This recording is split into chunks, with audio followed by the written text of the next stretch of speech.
This video is sponsored by Solocontutti, the free app that lets musicians play together over the internet.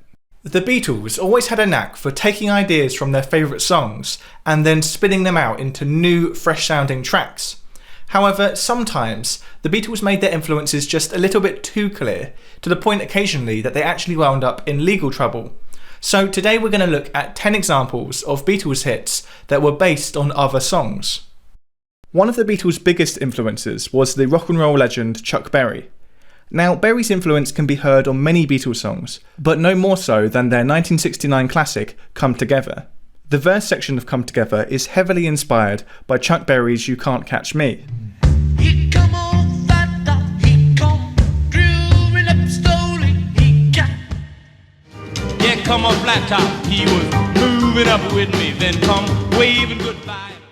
Paul actually admits that the band were aware of the likeness between the two songs before releasing Come Together, and that they actually slowed down the tempo of Come Together to make it sound different from the Chuck Berry song. John originally brought Come Together over as a very perky little song, and I pointed out to him that it was very similar to Chuck Berry's You Can't Catch Me. John acknowledged it was rather close to it. I suggested that we try it swampy. Swampy was the word I used. We took the tempo right down. Despite the Beatles' efforts though, just a few months after release, Chuck Berry's publisher, Big 7 Music, filed a lawsuit claiming copyright infringement. The case was settled out of court 4 years later, in quite an unusual agreement that actually required John Lennon to record and release a cover of Chuck Berry's You Can't Catch Me, and to release it on his upcoming solo album as a way of financially compensating the publisher.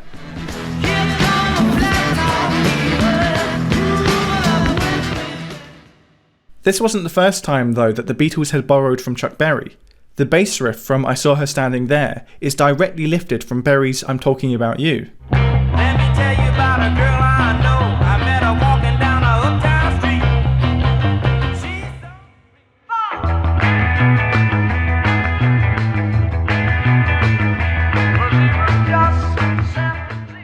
so However, although it's the same essential riff in both songs, the two songs have different chord progressions, so Paul has adjusted Chuck Berry's bass line to match his chord progression.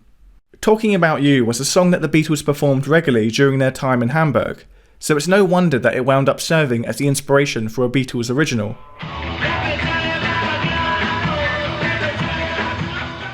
Paul has also made no attempt to hide the origin of Saw Her Standing There's bass riff. As you will see from this quote, Paul even goes as far as to say that the fact that so few people pick up on the likeness between the two tracks is proof that, in his words, a bass riff hasn't got to be original.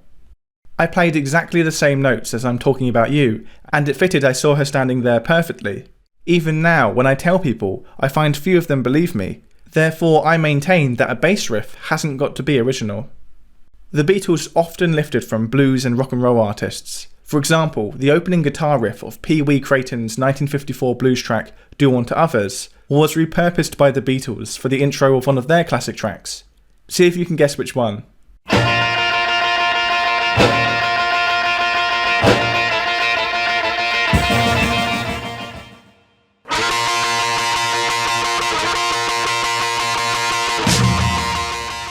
Beyond this furious sounding guitar riff though, the two songs are fairly distinct from one another. So personally, I wouldn't say that this instance of borrowing would constitute plagiarism. Another blues track though to have a big influence on the Beatles was Bobby Parker's Watch Your Step. See if you can guess which Beatles song was inspired by Watch Your Step.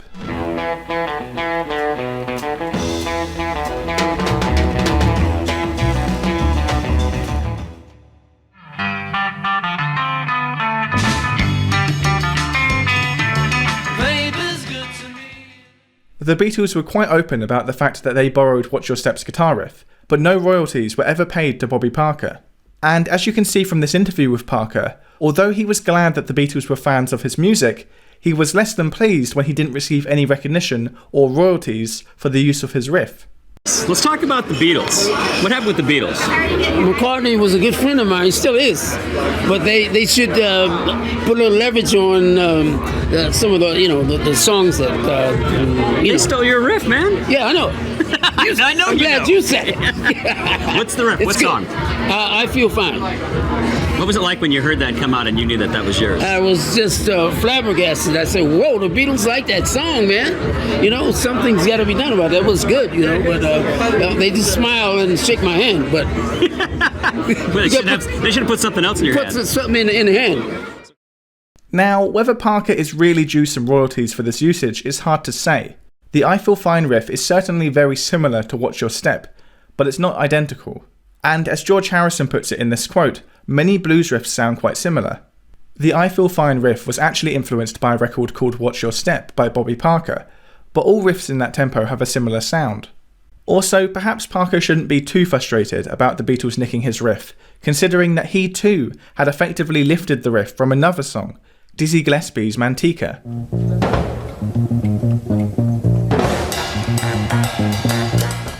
As Parker puts it, I started playing the Manteca riff on my guitar and decided to make a blues out of it. Now, regardless of whether Bobby Parker was due some royalties, what is clear is that his track Watch Your Step was hugely influential, and not just on the Beatles. Many other British bands in the late 60s and early 70s wrote songs based on the Watch Your Step riff. For example, Led Zeppelin's Moby Dick,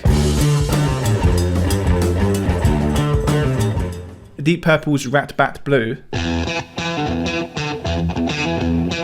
and the Yardbirds' I'm Not Talking.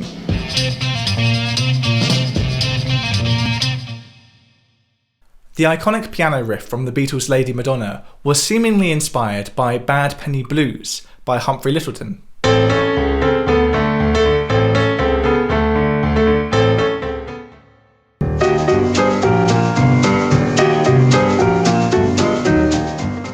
Lyttelton was aware of the likeness between Lady Madonna and his own track, but as you can see from this quote, he had no intentions of suing the Beatles over it. A number of idiots came up to me and said, they've borrowed the introduction to Bad Penny Blues, what are you going to do?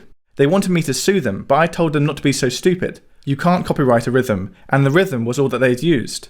Anyway, we'd borrowed it from Dan Burley. I've never had any sympathy with the notion of, here are some guys, they're worth a fortune, let's try and get some of it by suing them.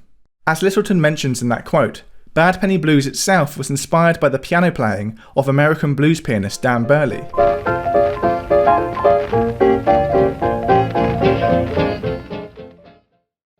Paul McCartney has often described how the melody for Yesterday came to him in a dream, and that initially he was convinced that he must have subconsciously taken the melody from an old jazz tune.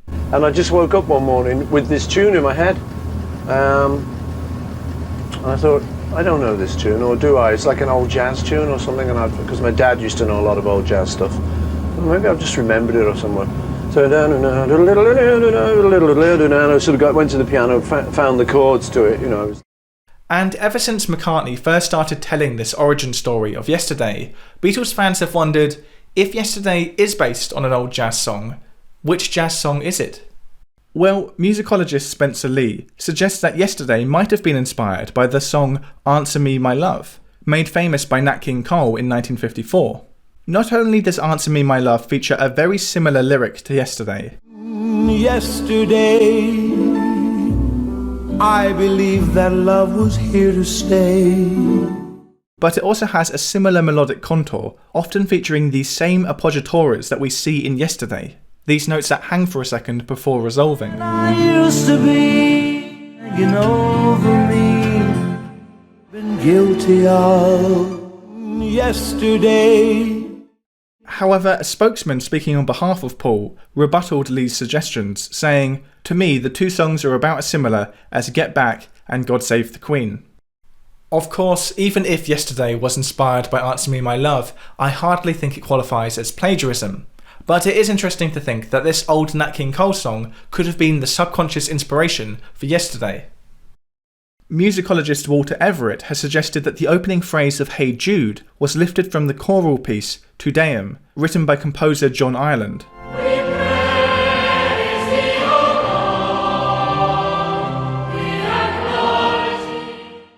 Jude, don't make it bad. Take a side. As you can hear, there is certainly a likeness between the two. Both pieces are in the same key, and both briefly share the exact same melody and chords. However, although the two pieces begin in a very similar way, they then develop off into distinctly different songs. It is possible though that this opening phrase was the initial inspiration for Hey Jude.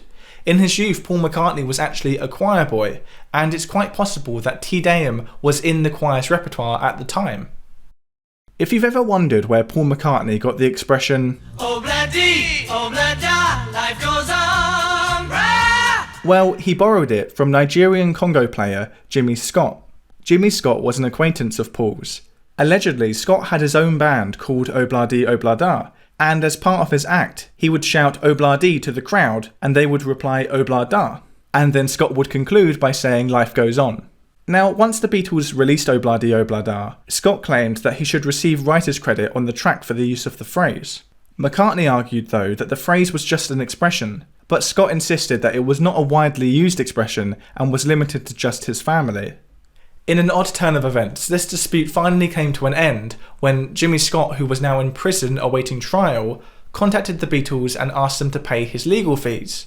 McCartney agreed on condition that Scott dropped his claims for writer's credit on Obla-dee Obla-da. One of the Beatles' greatest idols was Elvis, and one of the clearest examples of his influence on the Fab Four is the Beatles track Run for Your Life. The lyric, Well, I'd rather see you dead, little girl, than to be with another man. is actually lifted from the 1955 Elvis track Baby Let's Play House. I'd rather see you dead, little girl, than to be with another man. And I love you, baby, come on. It seems that John borrowed the brief lyric from the Elvis track and then incorporated it into a whole new, distinctly different song.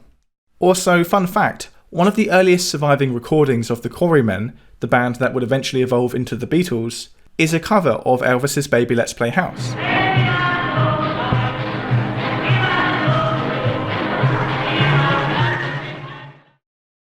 No discussion of copyright infringement and the Beatles would be complete without mentioning the infamous legal battle between George Harrison's debut solo single My Sweet Lord and the Chiffon's 1963 track He's So Fine. When moved into the same key, it's quite clear that My Sweet Lord and He's So Fine use the same chord progression and, more importantly, very similar melodies. My sweet Lord, my Lord. He's so fine. Do-lang, do-lang, do-lang. Wish she were mine. Do-lang,